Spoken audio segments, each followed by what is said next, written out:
যে সর্বনাশ, যে ক্ষতি করে দিয়ে গেছে এই সরকার বা দিয়ে গেল, তার কোনো ক্ষমা নেই, কোনো তুলনাও নেই।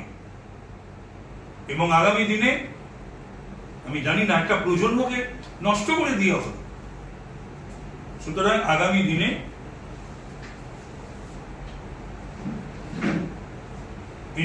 enormous loss has already been done, কিন্তু এই জায়গাটায় আমাদের আসতে হবে। নিয়ম বলে একটা কথা আছে, নীতি বলে একটা কথা আছে। বাংলার শিক্ষা কি গরিমা ছিল? আজকে বাংলার মানুষ ভারতবর্ষে প্রতিটি প্রদেশে এবং ভারতবর্ষের বাইরে কি সম্মান পেত যখন বলা হতো যে পশ্চিম বাংলার বা বাংলার বা কলকাতার